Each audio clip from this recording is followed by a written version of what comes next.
এখন আমার মতো মানুষ, অন্যান্য যারা আছেন, যাদের ব্যবসা বাণিজ্য আছে তাদের কথা আলাদা। কিন্তু যাদের ধরেন এই গত ৩ বছর কোনো ব্যবসা নাই, বাণিজ্য নাই, ২ টো গাড়ি আছে, ব্যবহারও করতে পারছে না, কিন্তু এই নম্বর প্লেটের জন্য তাকে সরকারকে ট্যাক্স দিতে হবে। এইভাবে সবকিছু। আবার দেখলাম যে কালকে একজন লোক বলল যে তার জমি আছে, বাবা কিছু জমি রেখে গেছে, কোথায় কাগজপত্র কি আছে না আছে সে কিচ্ছু জানে না, বিক্রিও করতে পারতেছে না, ওয়ারিশ নিয়ে পাচ্ছে না, ওয়ারিশ নিয়ে মামলা হচ্ছে, মোকদ্দমা হচ্ছে। এখন নতুন সম্পদ কর অনুযায়ী তাকে নাকি এই জমির কর দিতে হবে। এখন সেই জমির মূল্য কত সে নিজেও জানে না, কত টাকায় ট্যাক্স দিতে হবে তার নিজের, মানে এই জমি যদি সে পায় ওয়ারিশদের সাথে মামলা করে, তাহলে সে হয়তো কোনো একটা ডেভেলপারকে দেবে বা কারো কাছে বিক্রি করবে। কিন্তু এই মুহূর্তে সেই জমির ওয়ারিশ সার্টিফিকেট তুলতেই তাকে দেখা গেল জমির মালিকানার জন্য যদি 15% ট্যাক্স দিতে হয়, জমির দাম যদি 10 কোটি হয় তাহলে তাকে 15% ট্যাক্স কত দিতে হবে? 1 কোটিতে 15 লাখ টাকা, 1.5 কোটি টাকা তাকে ট্যাক্স দিতে হবে। তার যদি কিডনি বেচে কুচি কুচি করে কাটা হয়, কেবলমাত্র মামলা চালানোর জন্য এই 1.5 কোটি দিকে দিয়ে তাকে ওয়ারিশ সার্টিফিকেট আনতে হবে। এই হলো অবস্থা। এই যে একটা ভীতিকর অবস্থা চলছে দেশের মধ্যে, প্রত্যেকটা মানুষ অবদমিত হয়ে গেছে। এর ফলে কি হলো, আমাদের আয় রোজগার সব কিছু নেতিবাচকে চলে গেছে। ব্যক্তি পর্যায়ে, কর্পোরেট পর্যায়ে, রাষ্ট্রীয় পর্যায়ে, সরকারি পর্যায়ে কোনো জায়গাতে কোনো আয় নেই। বিদেশিরা রেমিটেন্স পাঠাচ্ছে, সেই রেমিটেন্সগুলো সরাসরি গিয়ে কেন্দ্রীয় ব্যাংকে জমা হচ্ছে, কেন্দ্রীয় ব্যাংক ওইটার এগেনস্টে বাংলা টাকা ছাপিয়ে ওই বিদেশি যারা লোকজন আছে তাদেরকে সে টাকা দিয়ে দিচ্ছে। আর ওই টাকাটা এনে যে সে যে টাকা ছাপালো, সেই টাকা ছাপানোর এগেনস্টে ডলারটাকে নিয়ে সে যে ব্যবসা করবে, সেই ব্যবসা করার মতো কোনো সুযোগ তার নাই। ব্যাংকগুলো ডলার নিচ্ছে না, এলসি হচ্ছে না, ব্যবসা বাণিজ্য হচ্ছে না, আমদানি হচ্ছে না, রপ্তানি হচ্ছে না, ফলে ইটস এ লায়াবিলিটিস। এবং এটা যদি এখন $50 বিলিয়ন চলে যায়, $100 বিলিয়ন যায়, এগুলো দিয়ে শুধু লোন পরিশোধ করা যাবে। কিন্তু এগুলো যদি আমদানিতে ব্যবহৃত না হয়, এগুলো যদি প্রজেক্টে ব্যবহৃত না হয়, এগুলো যদি নতুন শিল্প প্রতিষ্ঠানে ব্যবহৃত না হয়, তাহলে এই ডলারগুলো আমাদের ইনফ্লেশন বাড়াবে, ডলারের মূল্য কমিয়ে দেবে। আর ডলারের মূল্য কমিয়ে দিলে চোরাচালানি বাড়বে, হুন্ডিতে টাকা বাড়বে, আশা বাড়বে এবং ব্যবসা বাণিজ্য বন্ধ হয়ে যাবে। আর এটা নিয়ে আমরা খুব লাফাচ্ছি যে আমাদের রেমিটেন্স বেড়ে গেছে। এবং শেখ হাসিনার জমানাতে ঠিক সেম ঘটনাটা ঘটেছিল, $50 বিলিয়ন হয়ে গেছে, কিন্তু তখন কিন্তু 12টা বেজে গেছে শেখ হাসিনার। এর মধ্যে আমাদের দেনা, বিদেশি দেনা, ইউনূস জমানাতেই $20 বিলিয়ন মতো সে ঋণ করেছিল। এবং লোকাল মার্কেট থেকে 2 কোটি টাকা, মাত্র 1.5 মাসে 2 কোটি টাকা লোকাল মার্কেট থেকে নিয়েছে, আর আন্তর্জাতিক বাজার থেকে 20 বিলিয়ন। $1 বিলিয়ন মানে 12,000 কোটি টাকা। $20 বিলিয়ন মানে 1,20,000, 2,40,000 কোটি টাকা বিদেশ থেকে ডলারে ঋণ করেছেন মানে ইউনূস সরকার। আর দেশের ব্যাংক বিমা থেকে তারা নিয়েছে আরও প্রায় 2 লক্ষ কোটি টাকা। এই সরকার 4 মাসে প্রায় 70,000 কোটি টাকা নিয়েছে ব্যাংক থেকে 4 মাসে। তারপর বিদেশ থেকে কত নিয়েছে এখন পর্যন্ত আমরা জানতে পারি না। তো বুঝেন ব্যাপারটা যে কিভাবে কি হচ্ছে। এই গেল অর্থনীতি, এবং এই অর্থনীতি কিন্তু এই সরকারের 12টা বাজাবে, আর কিছু করা লাগবে না। অন্যদিকে সরকারের যারা লোকজন, বিরোধী যারা লোকজন আছে, মানে সিলেক্টিভ, এই 300 সংসদ সদস্য থেকে শুরু করে প্রজাতন্ত্রের কর্মকর্তা কর্মচারী, সাংবাদিক, সাহিত্যিক, সব মিলিয়ে সুবিধাভোগী লোকের সংখ্যা সাকুল্যে 10,000, নট মোর দ্যান 10,000। আওয়ামী লীগের এই 10,000 লোকই ছিল সুবিধাভোগী।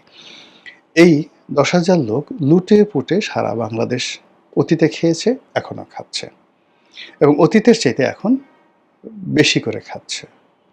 খাওয়ার পরে কি হলো, এই 10,000 লোকের প্রায় সবাই, সেদিন একজনকে দেখলাম, ওরে বাবা রে বাবা, যে ঢাকা শহরে যার একটা বাইসাইকেল ছিল না, স্ত্রীর ইনকামে চলতো, সে বিরাট সে V8 গাড়ি নিয়ে ঢাকা শহরে ঘোরাফেরা করছে। মানে আমি একটা টেলিভিশনের গাড়িতে যাচ্ছি, সে আমার দিকে তাকালো, আর নিজের V8 গাড়িটার দিকে আমি যেন তাকাই, এইভাবে সে মানে একটা যাকে বলে আমার দৃষ্টি আকর্ষণ করলো। আমি খুব অবাক হয়ে ভাবলাম, হাউ ইট ইজ পসিবল। এটাই যে রাজনৈতিক পাণ্ডাদের যে কর্মকাণ্ড, সেই কর্মকাণ্ড সরকারকে, দেশকে, জাতিকে একটা মারাত্মক বিপদের দিকে নিয়ে যাচ্ছে। এর বাইরে বাংলাদেশের জন্য পাকিস্তান সরকার যে ফাঁদ পেতেছে, আইএসআই যে ফাঁদ পেতেছে, চীন এই মুহূর্তে বাংলাদেশের জন্য যে ফাঁদ পেতেছে, তারপর ভারত যে ফাঁদ পেতেছে, আমেরিকা ফাঁদ পেতেছে, রাশিয়া ফাঁদ পেতেছে, এবং প্রতিটি ফাঁদ আমাদেরকে পরাধীনতার শৃঙ্খলে আবদ্ধ করার জন্য যথেষ্ট। প্রতিটি ফাঁদ আমাদের এই দেশটিকে যুদ্ধে জড়িয়ে দেওয়ার জন্য যথেষ্ট। প্রতিটি ফাঁদ আমাদের দেশের মধ্যে ধর্মীয় উগ্রবাদ, সাম্প্রদায়িক দাঙ্গা, এলাকা ভিত্তিক দাঙ্গা, রাজনৈতিক বিরোধ, মারামারি, হানাহানি, কাটাকাটি, এমনকি গৃহযুদ্ধ অনিবার্য করে তুলতে পারে। প্রতিটি বিরোধ। ভারত এই যে আওয়ামী লীগকে ক্যাপচার্ড করে পুরো আওয়ামী লীগ শক্তিটিকে যেভাবে তারা নিজেরা নিয়ে নিয়েছে তাদের কবজাতে, দেশের ভিতরে এবং বাইরে, আপনারা যতই ভারতকে গালাগালি করেন, আওয়ামী লীগের কোনো লোক এখন ভারতকে গালাগালি করছে না। তারা মনে করছে যে ভারত তাদের ত্রাণকর্তা। ৭১ সালে ভারত যেভাবে তাদেরকে রক্ষা করেছে, দেশকে রক্ষা করেছে, এখন এরা বলার চেষ্টা করছে যে ভারত বাংলাদেশে ইন্টারভেন করুক, তাদের ক্ষমতা ফিরিয়ে দেখ, এবং এদের সংখ্যা ৬ কোটি। জামাত মনে করছে যে পাকিস্তান বাংলাদেশে ইন্টারভেন করুক, আবার এটা মানে আলাদা একটা স্বতন্ত্র রাষ্ট্র হয়ে যাক। ইসলামপন্থীরা মনে করছে যে এটা একটা আফগানিস্তানের তালেবান রাষ্ট্র হয়ে যাক। আর এক গ্রুপ মনে করছে এটা একে পার্টির আদলে তুরস্কের মতো একটি আধুনিক রাষ্ট্র এটা হয়ে যাক, বাংলাদেশে একজন এরদোয়ান পয়দা হয়ে যাক। এই সব মিলিয়ে আপনি কি আন্দাজ করতে পারছেন যে আমরা কোথায় যাচ্ছি? আমাদের দেশে কি হচ্ছে? আমাদের দেশে রাজনীতির আকাশে কি পরিমাণ সিঁদুর মেঘ জন্ম নিয়েছে? আপনারা কি বুঝতে পারছেন যে আমাদের প্রতিটি যে কৌণিক দূরত্ব রয়েছে, রাজনীতির যে কোণগুলো রয়েছে, সেই কোণে কি পরিমাণ গ্লানি, ক্লেদ, ক্ষোভ, ক্রোধ, রাগ, হিংসা, দেশ, এগুলো কিভাবে জমা হয়েছে?